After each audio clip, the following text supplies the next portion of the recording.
Good morning, children, and welcome to our classes today. We are going to learn about the non-finite verbs. Already in the previous video, I explained about the gerunds. Now we will learn about the participles and the infinitives. So, children, what are participles?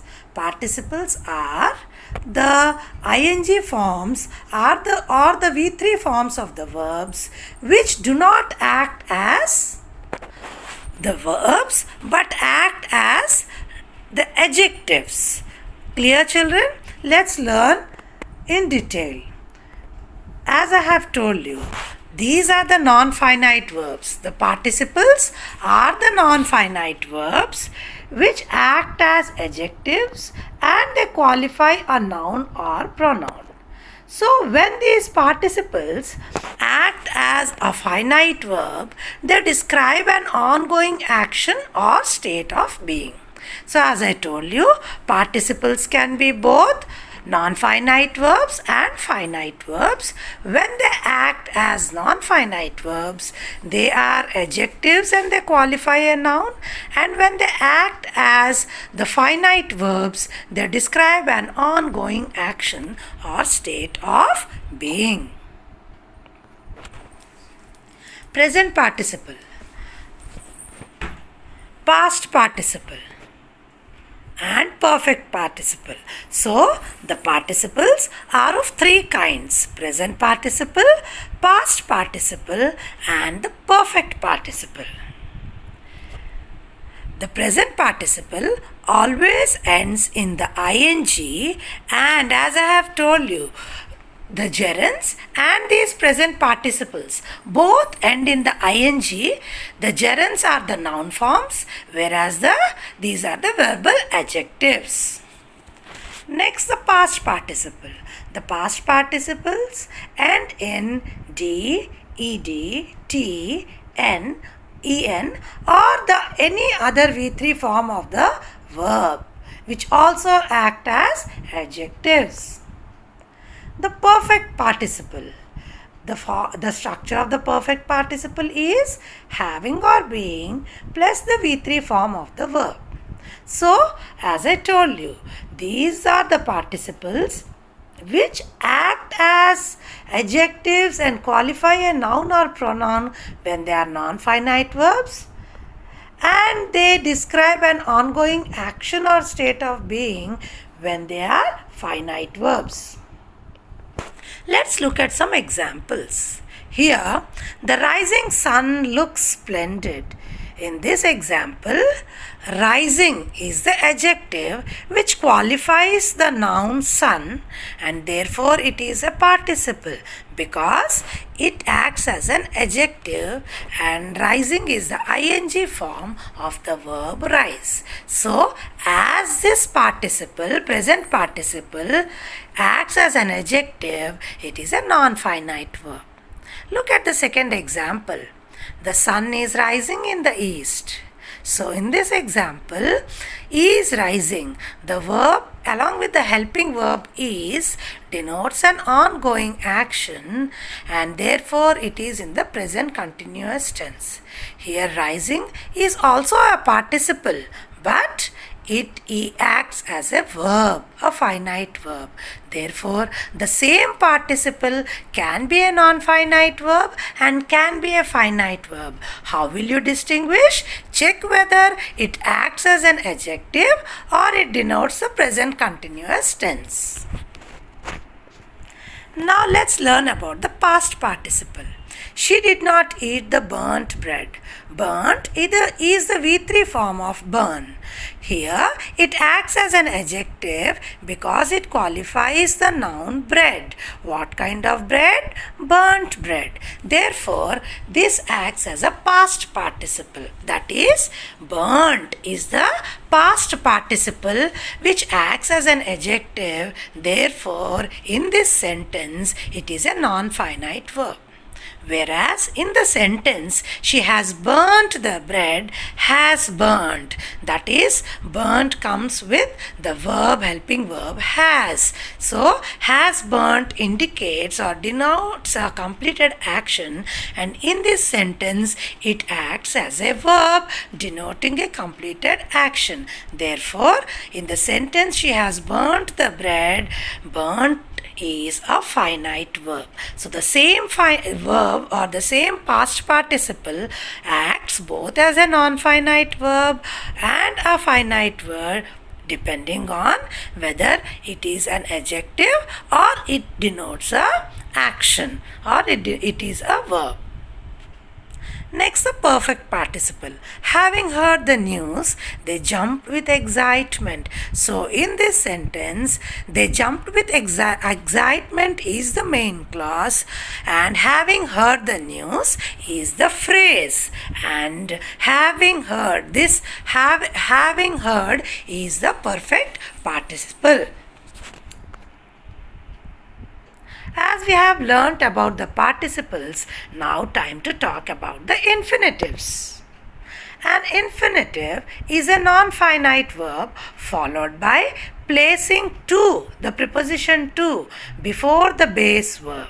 That is, to plus base verb is an infinitive. Base verb we also call as the root form of the verb or the V1 form of the verb. There are two types of infinitives. One, two infinitives, the other, the bare infinitives. Let's first understand the two infinitives. So, two infinitive means two plus the base form of the verb. It names an action and is mostly used as a complement of a verb. For example, Ravi loves to sing. Ravi loves what? To sing. Therefore, it's a complement of the verb loves. Infinitives usually appear after the main verb in the sentence. In this sentence, they waited to meet the director of the play. Waited is the main verb, and to meet, which is the to infinitive, comes after the main verb waited. Infinitives are used after certain verbs like forget, learn, hope, need, want, agree, encourage, refuse, and so on. Example, Michael refuses to leave. So, the to infinitive comes after refuses.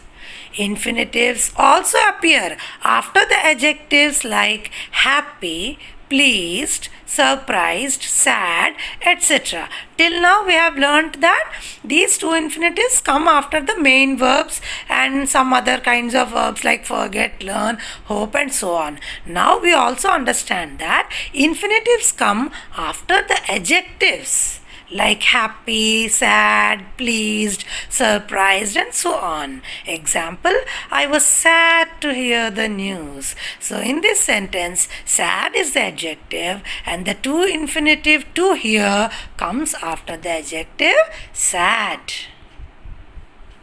Infinitives appear after to plus adjective in a sentence. For example, it is too hot to go outside. So here to and the adjective, that is hot is the adjective here. So the infinitive to go comes after to hot.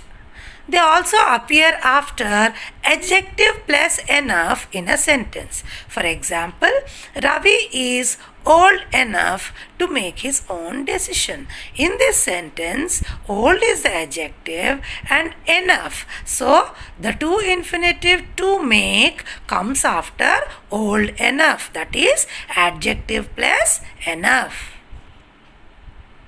Infinitives also can appear at the start of the sentence where they act as a subject, as we have learnt about the gerunds. Similarly, we are going to learn about the infinitives, that in which places in a sentence can they appear. So, to get pass marks is easy. What is easy? To get pass marks is easy. Here, to get acts as a subject. An infinitive can also be used to join sentences. For example, every team has a captain. He leads the players. So every team has a captain to lead the players. So both these sentences are joined together using the infinitive to lead. An infinitive can also be used to substitute for so that. She went to the shop so that she could help them. In this, so that can be replaced by the to infinitive to help. See how it happens. She went to the shop to help them. So we have replaced so that with to help without changing the meaning of the sentence. So as we have learnt, let's summarize in a tabular form.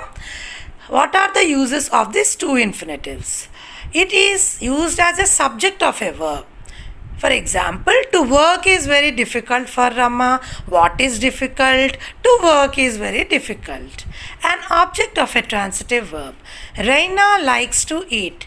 Raina likes what? To eat. So here to eat is the object of the transitive verb likes. An object of a preposition. We are about to leave. So here to leave is the object of the preposition about. A complement of a verb. My only wish is to succeed. My only wish is what? To succeed. So it's the complement of the verb is. Objective complement. You need to go. So go is the objective complement of the preposition to. Now let's understand about the bare infinitives. Okay, so bare infinitives means bare means nothing. This tells us that there is no preposition in front of the base form of the verb. That means the base form of the verb does not have the preposition to. So infinitives used without to preposition are called as the bare infinitives. Therefore, they are the base form of the verbs. For example, I can make these paintings. So here it is said that I can make these paintings.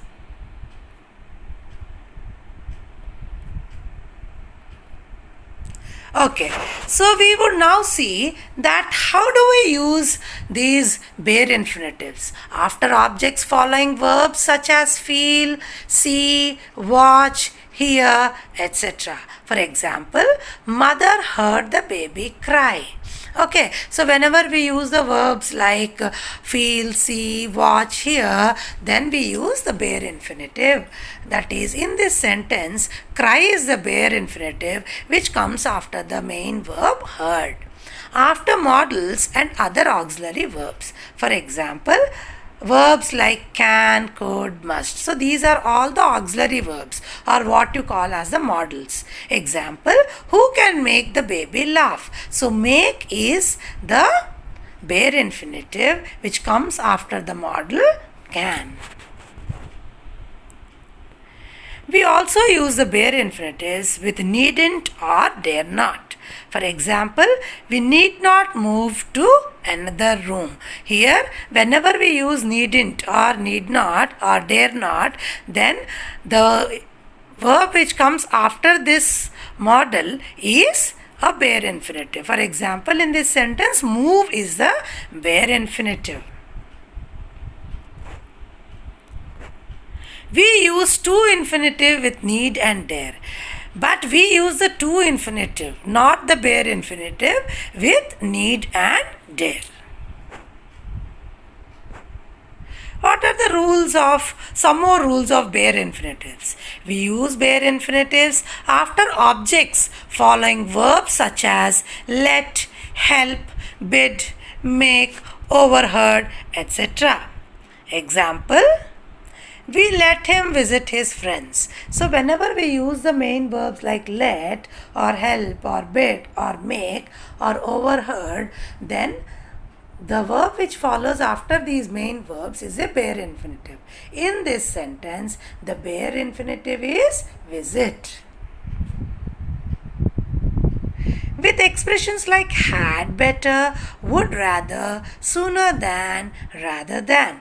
So when we use these kind of expressions in the sentence, the verb which comes after this is a bare infinitive. For example, he would rather lose than cheat. In this sentence, the verbs lose and cheat, which are the bare infinitives because they come after the expression would rather. So children, I hope you all have understood the different non-finite verbs. In the first video, I have explained about the gerunds. In this video, I have explained you about the participles and the infinitives. Yes, now the time for you all to complete the exercises in your book based on what you have understood through these two videos. Thank you children and have a good time.